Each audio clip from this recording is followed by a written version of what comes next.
Allah dialah yang menciptakan kalian dari keadaan lemah. Kemudian dia menjadikan engkau sesudah kelemahan itu menjadi kuat. Kemudian dia menjadikan engkau setelah kuat menjadi lemah kembali, bahkan berubah. Dia menciptakan apa yang dikehendakinya, dan dialah yang maha mengetahui lagi maha kuasa. Dalam ayat ini Allah subhanahu wa ta'ala ingin menggambarkan kondisi manusia. Pertama, Allah subhanahu wa ta'ala ciptakan kita ini dalam kondisi lemah. Allah katakan, wallahu akhrajakum min butuni ummahatikum la ta'lamuna syai'an. Allah keluarkan kalian dari perut ibu-ibu kalian, kalian tidak ada pengetahuan sedikit pun. Bahkan pandangan pun belum melihat, pendengaran pun belum mendengar, tenaga pun belum ada, bicara pun belum bisa. Baru kemudian beranjak waktu, mulailah pandangan bisa memandang, telinga bisa mendengar, kemudian lisan mulai belajar bicara, kemudian kaki mulai bergerak, dan begitu seterusnya. Mulai Allah sedikit demi sedikit berikan kekuatan, sampai pada puncaknya setelah kita kemudian menjadi remaja dan dewasa, kita menjadi kuat. Kuat secara penglihatan, pendengaran, pemikiran, bahkan mampu mengalahkan makhluk selain manusia. Binatang bisa ditundukkan kepada kita, bahkan gunung-gunung yang tinggi pun bisa didaki, bahkan lautan yang dalam pun bisa diselami, bahkan manusia bisa terbang dengan pesawat, dan begitu seterusnya. Tetapi setiap waktu itu ada masanya. Setelah Allah subhanahu wa ta'ala berikan nikmat kekuatan, thumma ja'ala min ba'di quwwatin dha'fan wa syaibah. Setelah itu Allah subhanahu wa ta'ala kembalikan kita menjadi lemah, bahkan berubat. Sehingga kita lihat apabila orang sudah mulai menganjak dewasa kemudian tua, ada yang kita lihat sebagian mereka terpapah dengan tongkat, terbaring, tidak bisa jalan. Sebagian mereka seter, sebagian mereka harus diceboki, sebagian mereka harus disuapi, sebagian mereka tidak bisa bergerak. Kemudian Allah katakan, yakhluqu ma yasha. Begitulah Allah menghendaki ciptaannya sesuai dengan kehendaknya.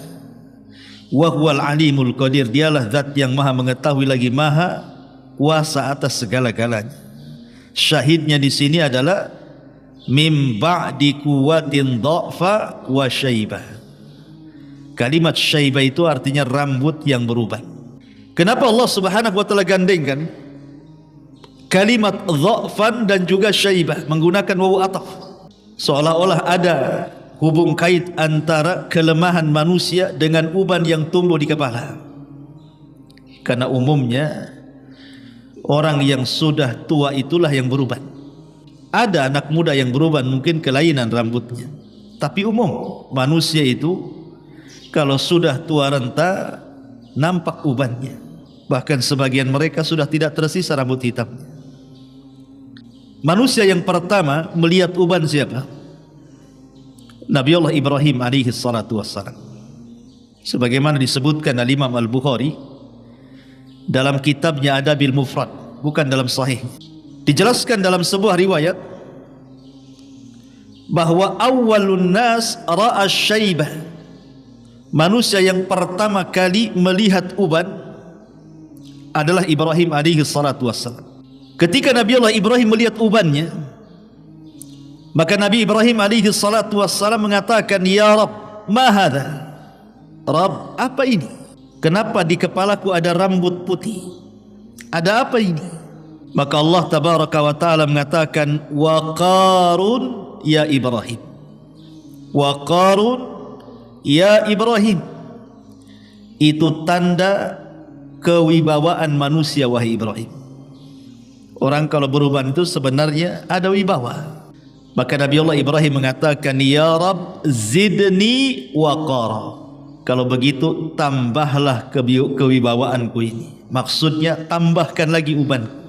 Lihat bagaimana Nabi Ibrahim alaihi salatu wassalam meminta kepada Allah, justru ditambah wibawanya, maknanya ditambah ubannya. Jadi secara zatnya uban itu tidak aib.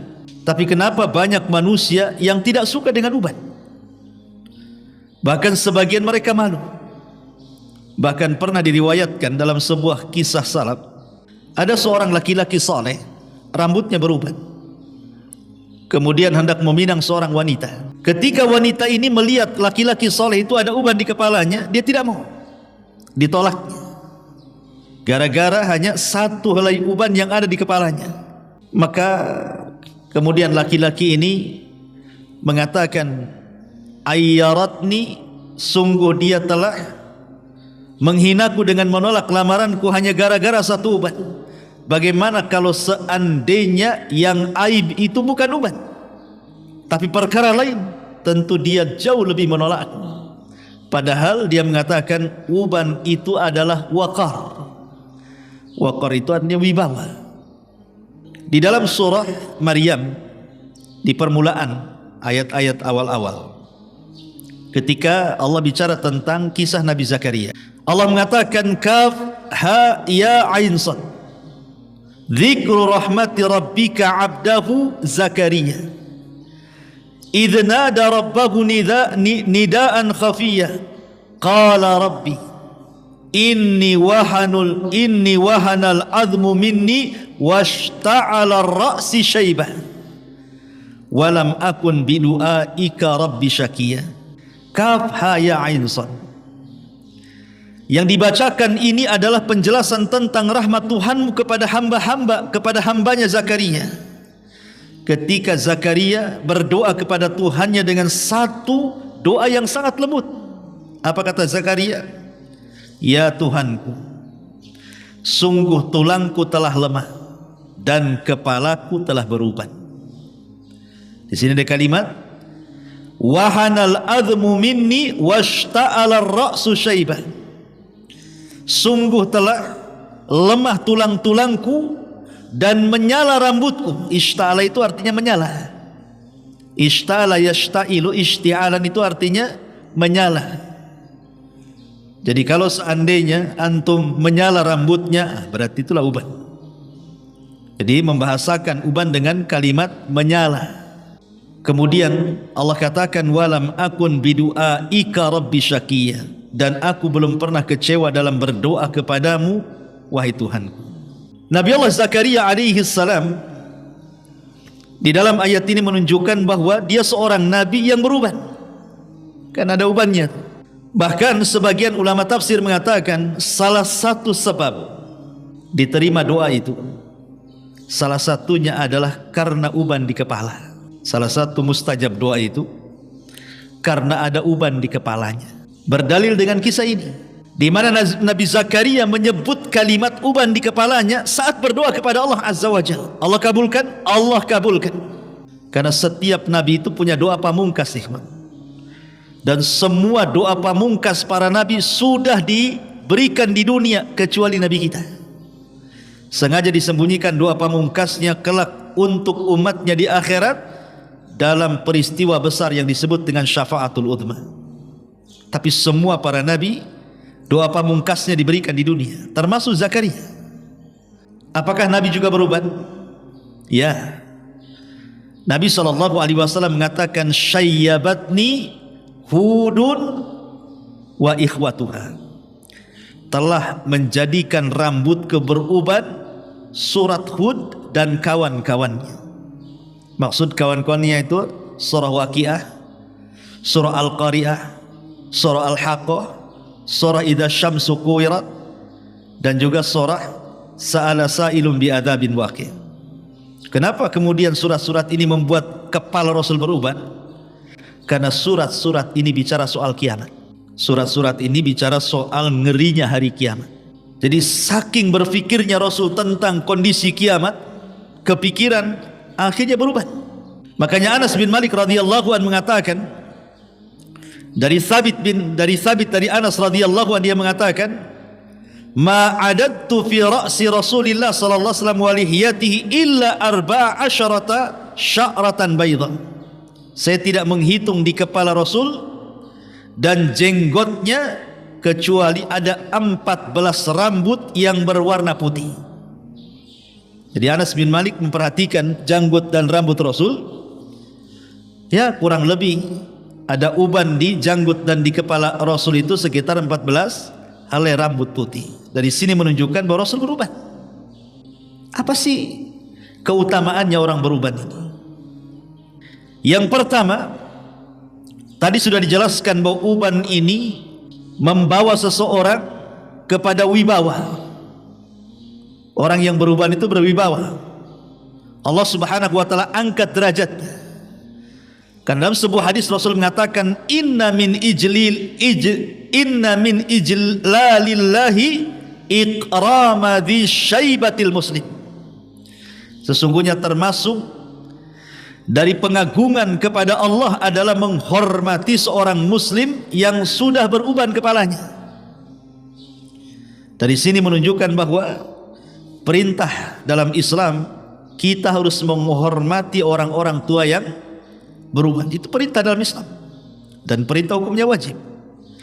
Dan ini menunjukkan Allah hendak mengangkat wibawa orang-orang yang beruban itu dengan memerintahkan orang-orang untuk menghormatinya. Yang kedua, uban itu akan menjadi cahaya pada hari kiamat. Nabi SAW sampai mengatakan, la tantifus syaibah, ma min muslim yushibu syaibatan fil Islam illa kanat lahu nuran yaumal qiyamah. Janganlah kalian mencabut uban di kepala kalian. Tidaklah seorang muslim yang memiliki sehelai uban di kepalanya, melainkan uban tersebut akan menjadi cahaya baginya kapan? Kelak pada hari kiamat. Ketika manusia berada di padang mahsyar, kita tahu bahwa matahari dan bulan akan dijadikan satu dan akan ditenggelamkan ke dalam api neraka. Apa salah matahari dan bulan? Kenapa dimasukkan ke neraka? Bukankah dua makhluk ini tidak berdosa? Allah tidak menghendak mengadab matahari dan bulan dengan dimasukkan ke neraka, bukan itu. Allah hanya ingin menunjukkan kepada para penyembah matahari dan bulan bahwa keduanya bukan Tuhan. Makanya ditenggelamkan ke dalam neraka. Ketika tidak ada matahari dan bulan lagi di atas kepala, maka Allah akan gelapkan satu padang mahsyar. Kemudian di hadapannya ada titian siratal mustaqim. Ada titian siratal mustaqim. Dari sini ada seorang Yahudi bertanya kepada Nabi SAW dan mengatakan, aina yakunun nas yauma tubaddalul ardu ghairal ard. Rasul, kata orang Yahudi ini, wahai Muhammad, di mana manusia saat mereka menginjak bumi yang bukan bumi yang kita pijak, artinya bumi yang baru, maksudnya di padang mahsyar. Maka Rasul mengatakan, hum fi dzulmati dunal jisri, mereka berada dalam kegelapan. Jadi mereka itu dalam kegelapan. Ketika mereka hendak diseberangkan ke titian itu, digelapkan semuanya. Disitulah Allah Subhanahu wa taala akan berikan cahaya kepada setiap orang yang menyeberang dari orang-orang yang beriman. Lah, pemberian cahaya ini tentu sesuai dengan amalan dia di dunia. Ada amalan-amalan itu yang menjadikan Allah berikan cahaya.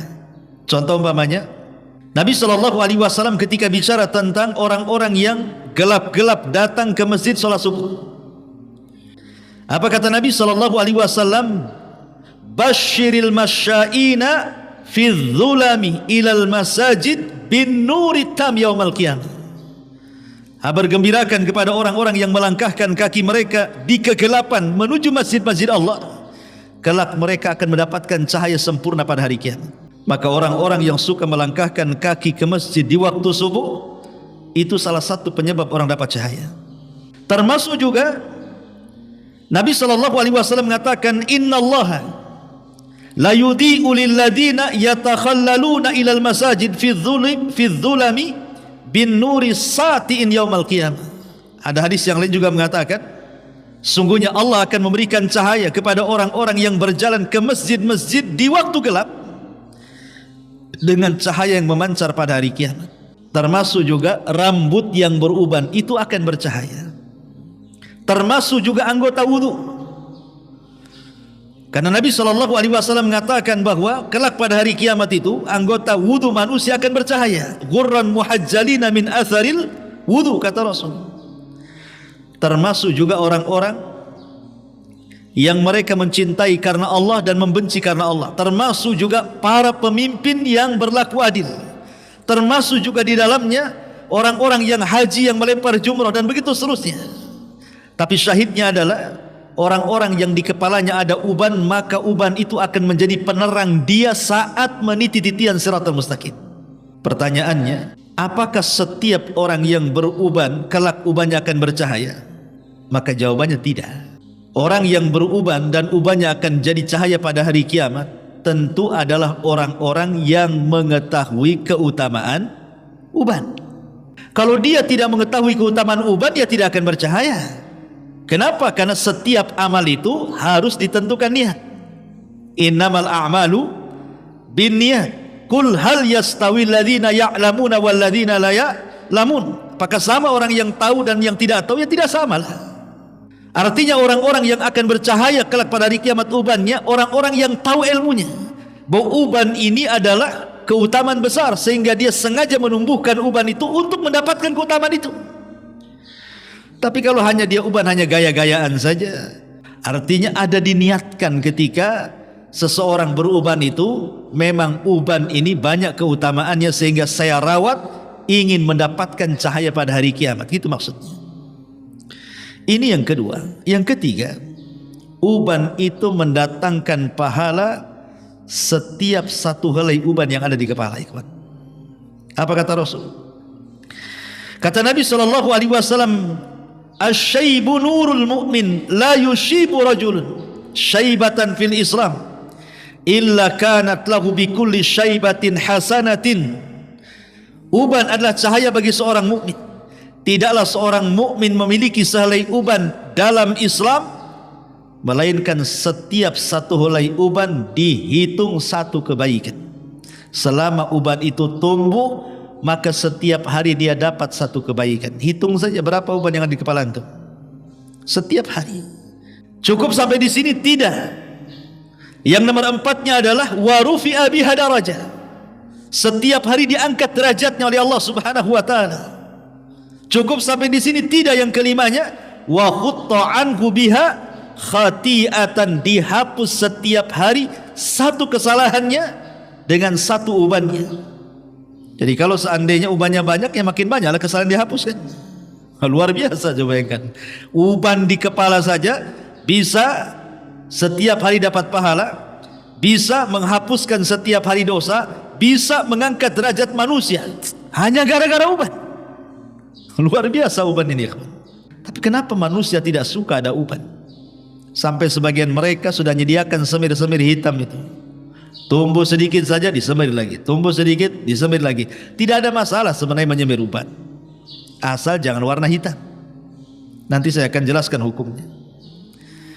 Kemudian yang nomor 6, uban ini mengingatkan kita pada hari kiamat.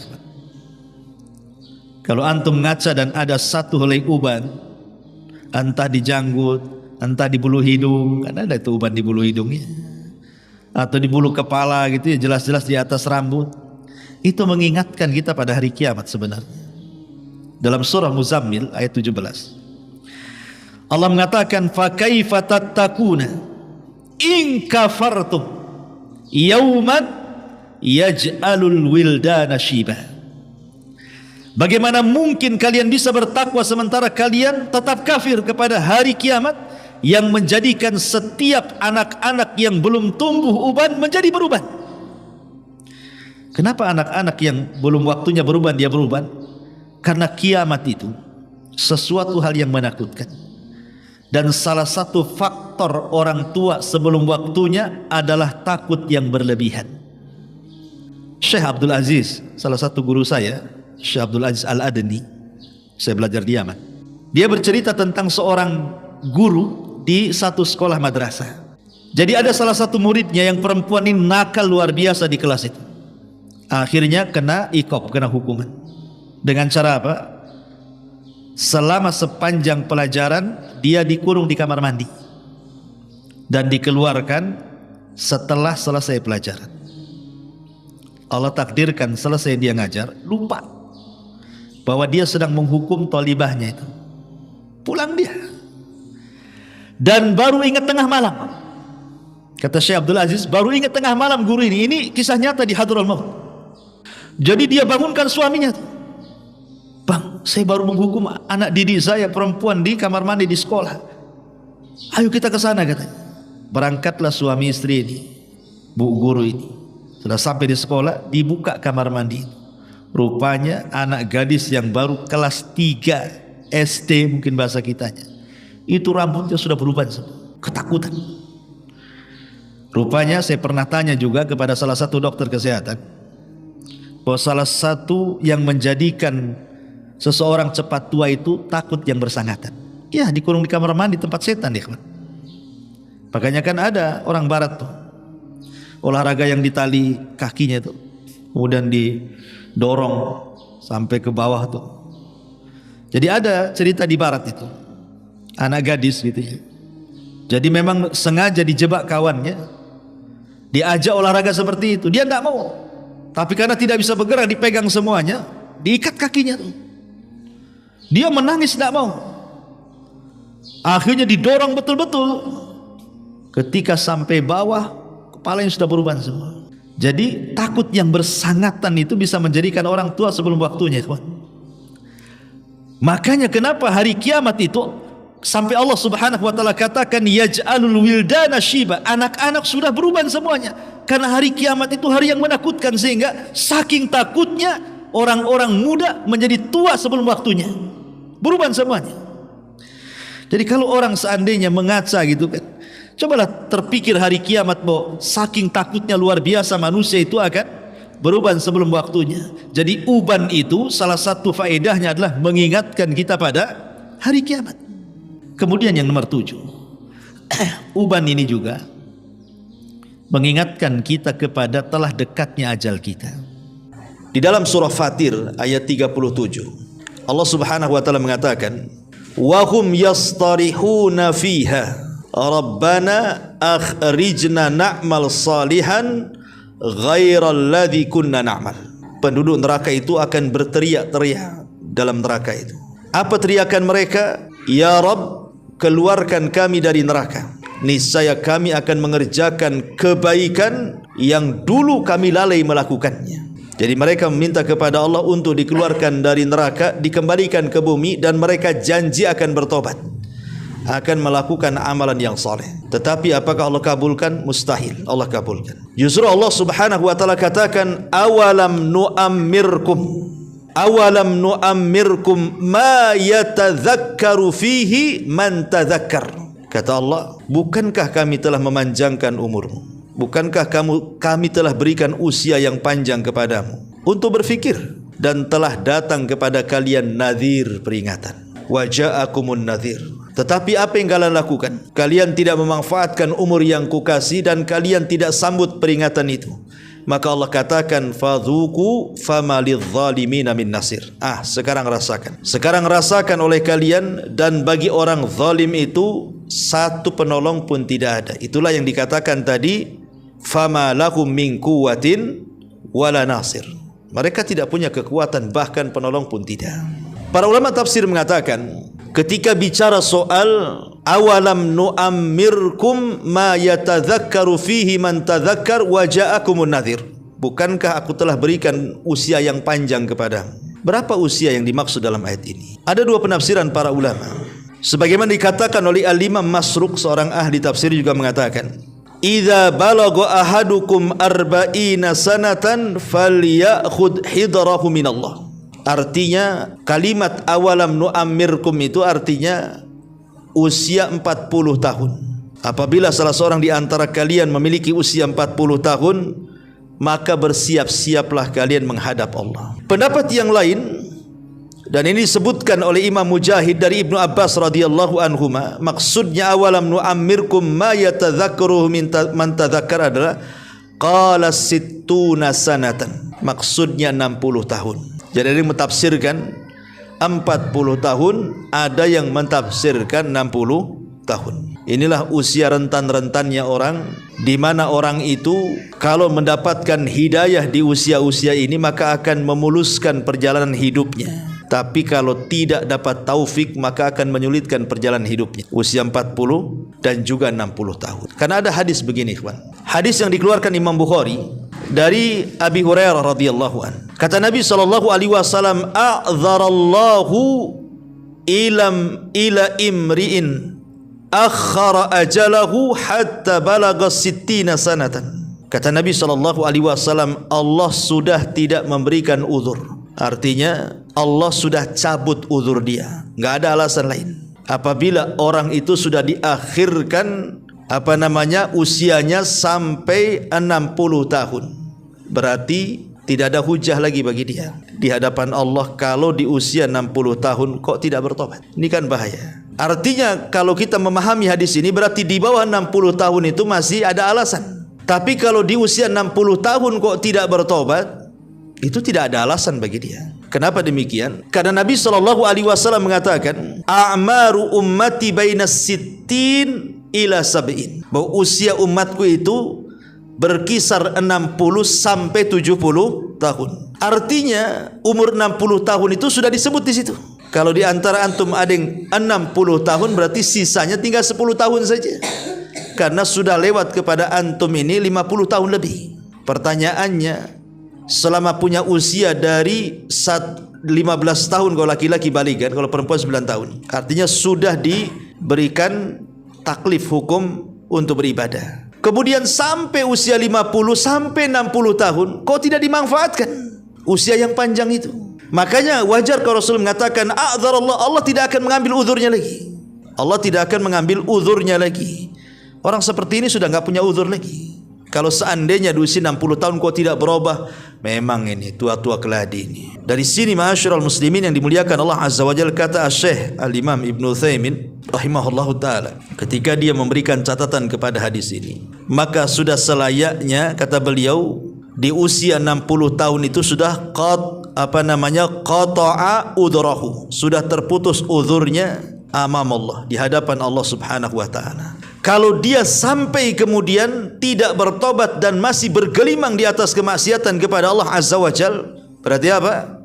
Siap-siap saja tempat duduknya di neraka. Ada sebuah hadis, tetapi sayang hadis ini dilemahkan oleh para ulama. Kalau seandainya hadis ini sahih, ya tentu mengkhawatirkan sekali.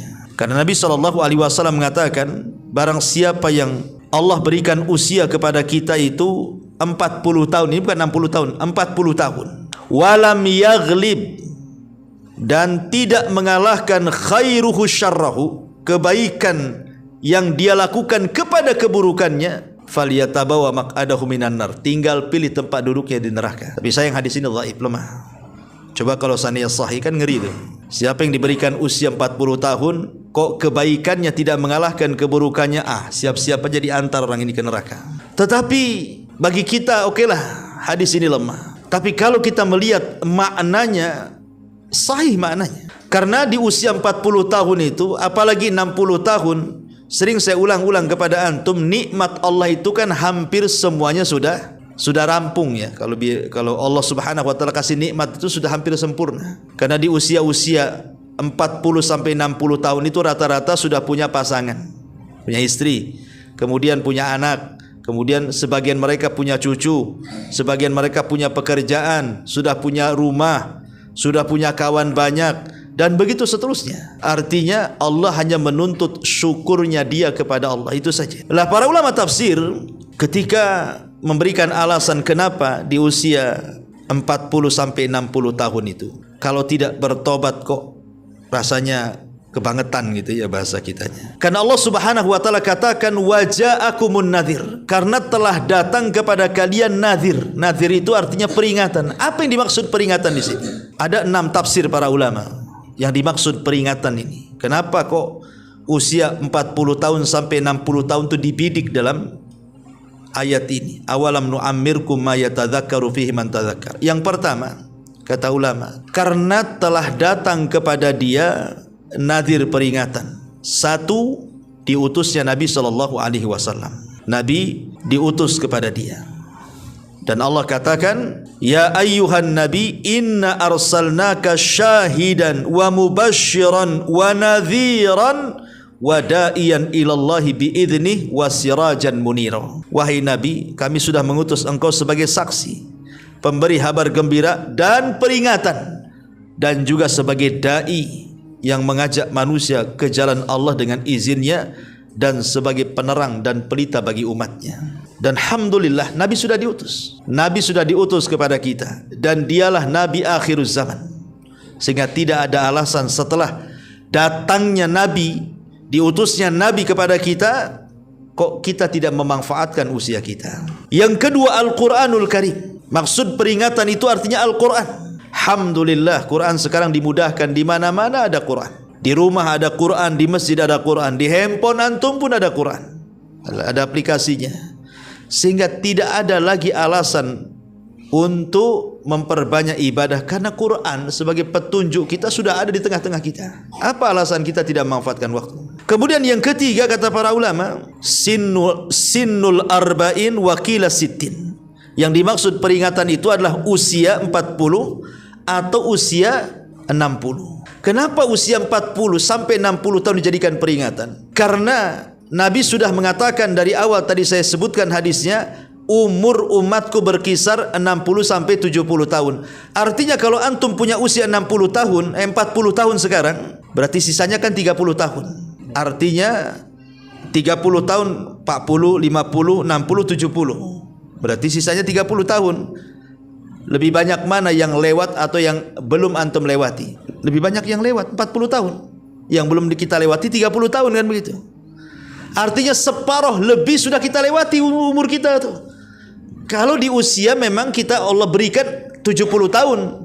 Lah kalau di bawah itu, masyaallah muslimin yang dimuliakan Allah Azza wa Jalla, makanya sering saya berikan logika sama antum. Ketika antum di bawah usia 40 tahun, 20, 15 gitu ya, kita makan tuh kadang-kadang nggak pernah terpikir kan, apapun antum bisa makan. Lihat anak-anak usia 15, 20 tahun tuh makan apa saja mereka tidak akan takut kan. Tapi kalau antum usianya sudah 40 tahun ke atas, itu sudah dibatasi makannya kan.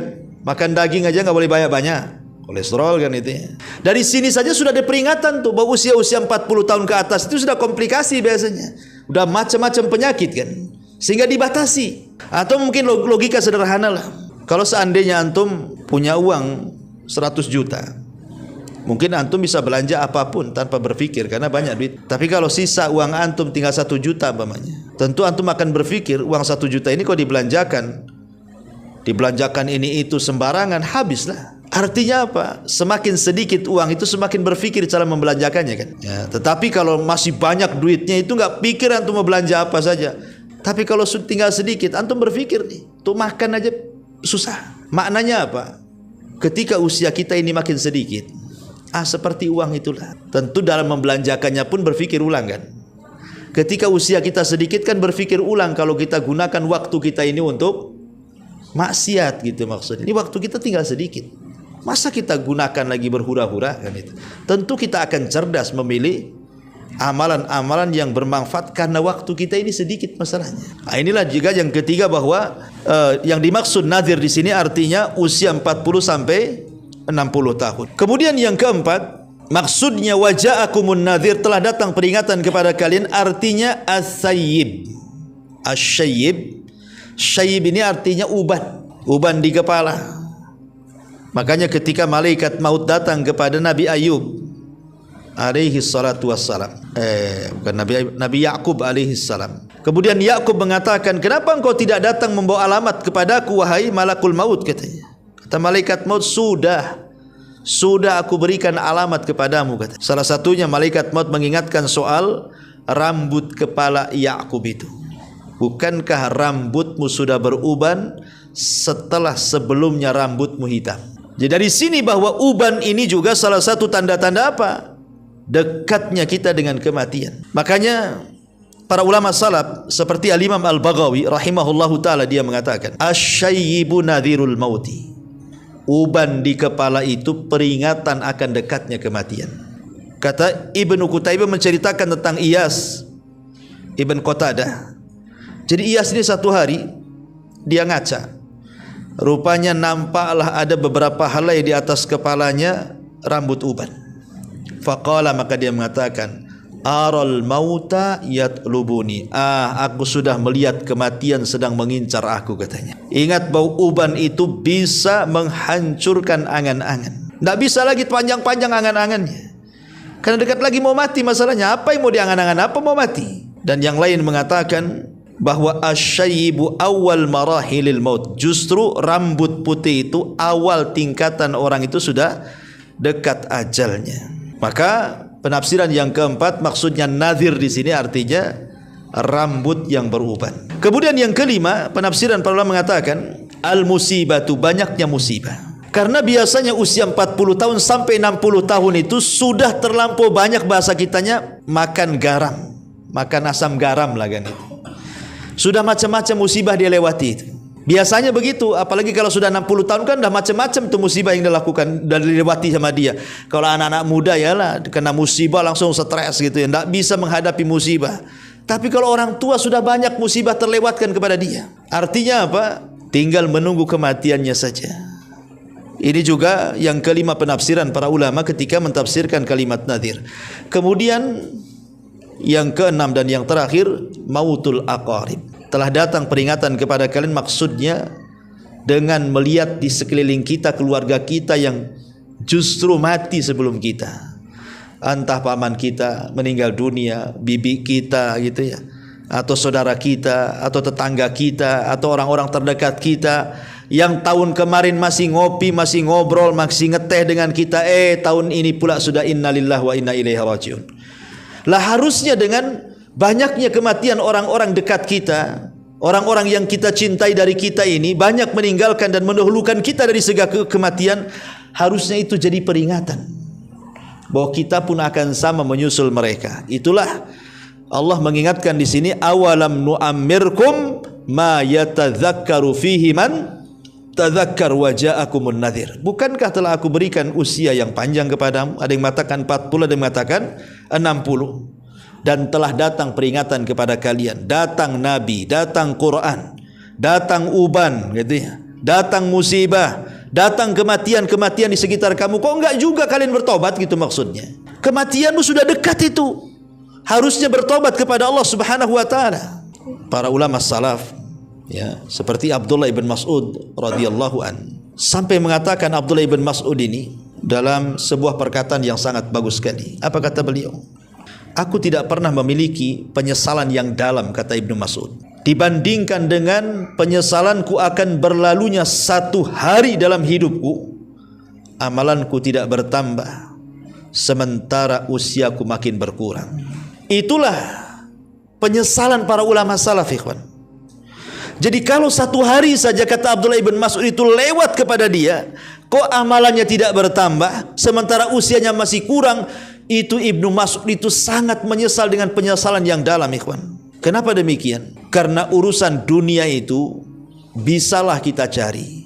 Umpamanya hari ini ada peluang antum akan dapat 10 juta umpamanya, tiba-tiba gagal. Bisa kita cari besok 10 juta. Kalau urusan dunia bisa kita cari. Oke lah, kemarin kita gagal dapat uang 5 juta. Hari ini atau besok, bulan depan, tahun depan masih bisa kita dapat tuh yang 5-10 juta. Tapi kalau amal soleh tidak bisa. Kalau seandainya hari kemarin kita luput dari pahala solat, luput dari pahala puasa, luput dari pahala macam-macam lah, maka itu tidak mungkin dikejar karena itu sudah berlalu. Kalaupun seandainya kita kemudian mengambil amalan itu, ya amalan yang baru, tidak mungkin dikejar lagi amalan yang sudah lewat. Makanya dari sini kenapa para ulama salaf mengajarkan kepada kita untuk memanfaatkan waktu kita, terutama di usia-usia senja, di usia-usia 60, di usia-usia 50, di usia-usia 40, itu sudah OTW itu. Maka inilah ayat yang saya katakan, innahu ala raj'ihi laqadir. Ingat, kita ini akan mati dan kita akan dibangkitkan. Maka usia-usia senja sudah terpikirlah untuk persiapan. Sebab kalau di usia 40, 50 sampai 60 tahun kok tak ada tanda-tanda dia mau berubah, ikhwan, naudzubillah. Berlindunglah kepada Allah Azza wa Jalla. Berarti memang hatinya keras. Makanya ketika saya jelaskan kepada antum 3 kelompok yang tidak akan diajak bicara, tidak akan dilihat, bagi mereka azab yang pedih. Salah satunya apa? Syaikhun zani. Orang tua yang sudah renta kok masih suka berzina. Ya, orang tua yang sudah renta, usianya sudah di atas 60 tahun, mungkin sudah mendekati ajalnya 70 tahun, kok masih pula dia berzina. Makanya kenapa dosanya dilipat gandakan itu? Karena tidak ada pendorong orang yang sudah tua renta itu berzina. Apa pendorongnya? Syahwat pun tak ada, tenaga pun sudah kurang, kan? Mau zina pula, kan gitu. Pendorongnya nggak ada. Kalau anak muda iyalah, kan itu. Makanya kemudian dosanya dikali lipatkan oleh Allah Azza wa Jalla. Berarti pendorong zinahnya orang tua renta itu karena buruknya akhlak dia tuh. Memang kebiasaan zina itu bagi dia. Itu namanya su'ul muru'ah. Memang buruk tabiatnya. Dan orang seperti ini susah dapat taufik tuh. Makanya Imam Ibnu Hazm rahimahullahu ta'ala, dia mengatakan kalau usia itu sudah di atas 40 tahun itu harusnya banyak-banyak duduk di masjid gitu. Itu kata beliau tuh. Harus banyak duduk di masjid. Ya, terutama 60 tahun ke atas itu sudahlah, jangan terpikir macam-macam. Kadang-kadang kita ini kasihan juga ya, usia-usia 60 tahun itu kadang-kadang anak pula tak tahu diri, kurang beradab sama orang tuanya, disuruh ngerawat cucunya, ikhwan. Kan ada tuh. Kan kurang ajar anak kayak gitu tuh. Cucunya suruh ngerawat neneknya, disuruh ngerawat kakeknya. Harusnya kita anak yang soleh dan soleha itu janganlah disibukkan orang tua kita itu dengan cucu kita. Sesayang apapun mereka, bagaimanapun kita dan anak kita itu tidak akan bisa menolong orang tua kita. Sekarang kakek, nenek sayang dengan cucu kita, dihabiskan waktu-waktunya untuk merawat cucu kita. Pertanyaannya, apakah cucu kita bisa menyelamatkan kakek kita kalau masuk neraka? Kan tidak. Mereka itu punya kesempatan sedikit, mereka akan mati. Harusnya anak yang baik itu arahkanlah kakek neneknya itu, suruh banyak berzikir, banyak bertasbih, tinggal di masjid, hadir di majelis taklim. Enggak usah lagi disibukkan dengan perkara-perkara keluarga. Karena mereka itu usianya tinggal sedikit, kan itu. Ya. Sudah tinggal sedikit, ibadahnya sedikit, disibukkan pula dengan cucu-cucunya. Ini kan kurang ajar namanya, enggak punya adab anaknya.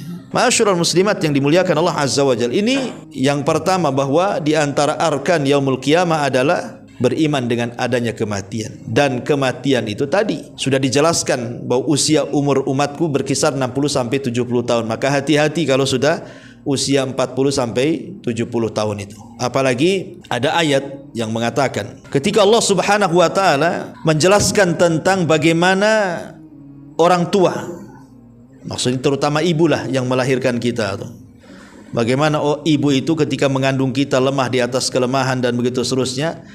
Kemudian di ujung ayat Allah Subhanahu wa taala mengingatkan hatta idza balagha arba'ina sanatan, sehingga apabila seseorang itu sudah sampai usia 40 tahun, apa yang harus dilakukan dia? Qala rabbi auzi'ni an ashkura ni'mataka allati an'amta 'alai wa 'ala walidai wa an a'mala salihan tardah. Di sini Allah mengatakan, ya Rabb, berilah kepadaku kekuatan agar aku bisa mensyukuri nikmat-nikmat. Allah ingatkan tuh usia 40 tahun tuh sampai ke atas tuh, supaya memperbanyak syukur nikmat. Makanya saya katakan, saya berulang-ulang, usia 40 tahun itu sudah matang-matangnya. Biasanya usia 40 tahun ke atas tuh bergaul kurang dia. Kalau usia 30 ke bawah itu, senang-senangnya bergaul dia. Kalau perlu punya geng, ya kan? Kalau usia di atas 40 tahun tidak mau geng-gengan dia.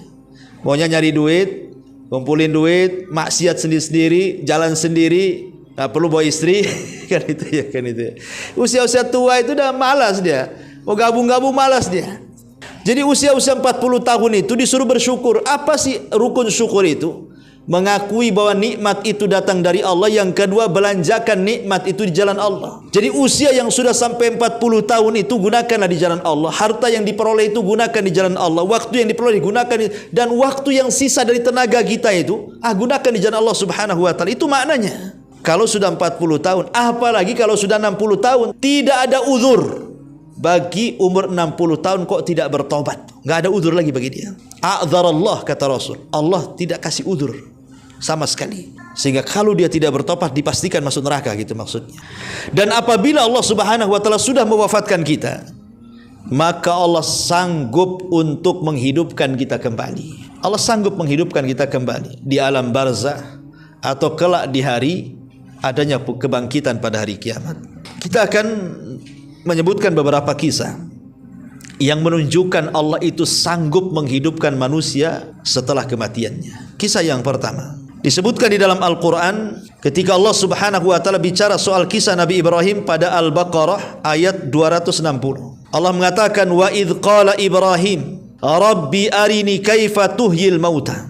Dan ingatlah ketika Ibrahim berkata, ya Rabb, perlihatkan kepadaku bagaimana engkau menghidupkan orang-orang mati. Jadi Ibrahim ingin mengatakan, tolong ya Rabb, perlihatkan kekuasaanmu, macam mana kau caranya menghidupkan orang yang sudah mati itu. Maka kemudian Allah mengatakan, awalam tu'min, belum yakinkah engkau wahai Ibrahim? Kata Ibrahim, bala walakin liyatma'inna qalbi, tidak ya Rabb, aku yakin, cuman supaya hatiku tenang aja lah. Akhirnya Allah mengatakan, faqud arba'atan minat tayri fasurhunna ilaika thumma ij'al ala kulli jabalin minhunna juz'a thumma ad'uhunna ya'tinaka sa'ya. Sekarang gini saja, ambil 4 binatang unggas, entah ayam, entah mentok, entah burung, entah apalah, pokoknya binatang-binatang unggas itu kau potong-potong, ya, sayapnya kau sendirikan, kakinya kau sendirikan, lehernya kau sendirikan, pokoknya potong-potong sebanyak mungkin. Kemudian campakkanlah masing-masing badannya di beberapa gunung yang terpisah. Akhirnya oleh Ibrahim dilakukan. Setelah dilakukan, apa kata Allah? Fad'uhunna ilaika. Sekarang kau panggillah itu 4 unggas yang sudah kau potong-potong, yang sudah kau letakkan di gunung-gunung itu. Panggil lagi sekarang. Ya'tinaka sa'ya, maka mereka akan datang kepadamu dengan segera. Betul, ketika Ibrahim memanggil mereka, tubuh-tubuh yang terpisah itu tiba-tiba menyatu kembali. Yang tadinya di gunung sini melesat ke gunung sini, yang tadi di gunung sini melesat ke gunung sini. Akhirnya kemudian betul-betul kembali kepada semula sebelum disembelih. Akhirnya terbang menuju Ibrahim. Dari sini Allah katakan, wa'lam annallaha azizun hakim.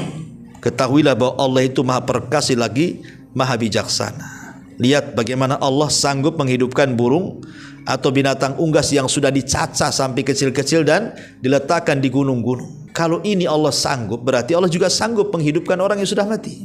Ini satu kisah. Yang kedua, disebutkan dalam Al-Baqarah ayat 55 sampai 56. Kisah pada zaman Nabi Musa alaihi salam. Allah mengatakan, wa idh qultum ya Musa lan nu'mina laka hatta narallaha jahrah fa'akhadatkumus sa'iqatu wa antum tanzurun thumma ba'atsnakum min ba'di mautikum la'allakum tashkurun. Dan ingatlah ketika kamu berkata, wahai Musa, kami tidak akan beriman kepadamu sebelum kami melihat Allah dengan terang. Karena itu kamu sambar halilintar dan mereka mati sedang kamu menyaksikannya. Setelah itu kami bangkitkan kalian kembali sesudah kematian kalian supaya kalian bersyukur. Jadi di zaman Nabi Musa itu kan awalnya gini, Nabi Musa ini merasa sedih ketika Samiri menyesatkan hampir 70.000 Bani Israel menyembah patung anak sapi yang dibentuk Samiri. Jadi Musa ini sedih.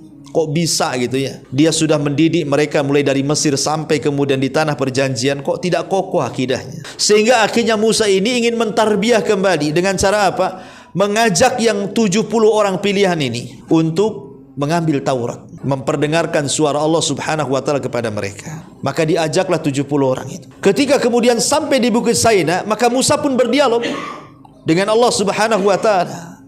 Dan mereka yang 70 orang itu pilihan mendengar, tapi mereka enggak yakin kalau itu Tuhan. Sehingga kemudian mereka ngomong sama Nabi Musa, wahai Musa, kami tidak ingin hanya sekedar mendengar saja. Kami ingin melihat wajah Rabbmu dengan 2 kepala kami gitu. Tapi ada yang mengatakan bahwa mereka tidak mendengar Allah, tidak mendengar suara Allah, tidak. Cuman mereka hanya dikasih tahu ini loh kalamullah Taurat. Tetapi kemudian mereka mengatakan, ya Musa, kami tidak perlu Taurat ini katanya. Kami perlu berhadapan dengan Tuhanmu biar kami lihat dengan kedua mata kami gitu. Apa yang terjadi? Allah kirim halilintar membunuh 70 orang pilihan ini. Musa sedihlah karena mereka orang-orang pilihan masalahnya. Kalaupun Musa mengambil orang pilihan lagi kan harus mengkader balik. Makanya Musa mengatakan, ya Allah, kenapa kau wafatkan mereka? Akhirnya kemudian Allah mengatakan, baik Musa, aku akan hidupkan kembali mereka. Akhirnya Allah kembalikan mereka hidup dan mereka persis seperti sebelum disambar petir. Lihat bagaimana Allah Subhanahu wa ta'ala sanggup menghidupkan orang yang sudah mati di zaman peristiwa Nabi Musa alaihi salam. Ini yang kedua. Yang ketiga, Disebutkan dalam surah Al-Imran ayat 49, peristiwa di zaman Nabi Isa alaihi salam. Allah mengatakan, inni qad ji'tukum bi ayati mir rabbikum inni akhluqu lakum minat tini ka hayati tayri fa anfuhu fihi fayakunu tayran bi idznillah. Sesungguhnya aku telah datang kepadamu dengan membawa sesuatu tanda mukjizat dari Tuhanmu, yaitu aku membuat untukmu dari tanah berbentuk burung, kemudian aku meniupnya, maka ia menjadi seekor burung dengan izin Allah Subhanahu wa taala. Di antara mukjizat Nabi Isa adalah dia bisa membuat burung, pamannya antum ambil tanah liat dikual-kual lah kan itu, akhirnya jadilah bentuk burung. Tiba-tiba Allah Subhanahu wa taala hidupkan tuh patung burung itu, ditiupkan ruh kemudian terbang. Ya, lihat bagaimana Allah bisa menghidupkan dari kematian kan itu. Bahkan mukjizatnya Nabi Isa sendiri adalah mampu menghidupkan orang mati karena izin Allah Subhanahu wa taala. Kemudian peristiwa yang keempat disebutkan dalam surah Al-Baqarah ayat 243. Masih ingat ketika saya bercerita tentang kisah Nabi Hazkiel, ketika ribuan Bani Israel terkena taun, akhirnya yang selamat ini mereka ke atas bukit menyelamatkan sampai taun berhenti. Ketika merasa taun itu sudah berhenti, mereka balik lagi ke kampung itu. Kemudian rupanya diserang taun kedua kalinya, banyak lagi mati. Yang selamat ngungsi lagi ke gunung. Rupanya sampai di gunung sudah dihadang malakul maut. Akhirnya mereka pun mati. Tidak mati kena taun, mati kena takdir kematian. Itulah yang disebut dengan al-hadharu la yamna'ul qadara, bahwa menghindar dari kematian tidak bisa mencegah takdir kematian. Dari sini Allah katakan, alam tara ilal ladina kharaju min diyarihim wa hum ulufun hadarul maut. Apakah kamu tidak memperhatikan orang-orang yang keluar dari kampung halaman mereka sedang mereka beribu-ribu jumlahnya karena takut kematian. Faqala lahumullahu mutu thumma ahyahum. Tiba-tiba Allah katakan, matilah kalian semua, kemudian Allah menghidupkan mereka. Innallaha ladzu fadlin 'alan nas walakinna aktsaran nasi la yashkurun. Allah mempunyai karunia terhadap manusia, tetapi kebanyakan manusia tidak bersyukur. Jadi ketika kemudian mereka dicabut nyawanya semua oleh malakul maut, bukan karena taun, lewatlah di situ Nabi Hazkiel. Ketika melihat kaumnya semua di mana-mana mati, yang satu mati karena taun, yang satu mati karena takdir. Jadi Nabi Hazkiel berdoa kepada Allah. Kesian gitu. Enggak ada punya umat, Nabi tidak ada umat, umatnya mati semua. Akhirnya berdoa agar Allah menghidupkan mereka. Akhirnya mereka dihidupkan kembali. Dan ini disebutkan dalam surah Al-Baqarah ayat 243. Dan yang kelima, seorang laki-laki yang telah mati selama 100 tahun yang disebut dengan Uzair. Ya, Nabi Uzair itu disebutkan di dalam surah Al-Baqarah, baca sendirilah ya, 259. Kemudian yang keenam peristiwa Ashabul Kahfi, ma'ruf, yang ditidurkan 300 tahun lebih. Ya, dan Allah Subhanahu wa taala sebutkan dalam surah Al-Kahfi ayat 25 dan seterusnya dan seterusnya. Intinya bahwa dari kisah-kisah ini bisa kita petik bahwa innahu ala raj'ihi laqadir. Allah itu sanggup untuk membangkitkan dari kematiannya. Dan Allah sanggup untuk membongkar setiap rahasia yang kita sembunyikan. Dan Allah sanggup, manusia tidak sanggup untuk meminta pertolongan kepada siapapun kecuali Allah Subhanahu wa ta'ala.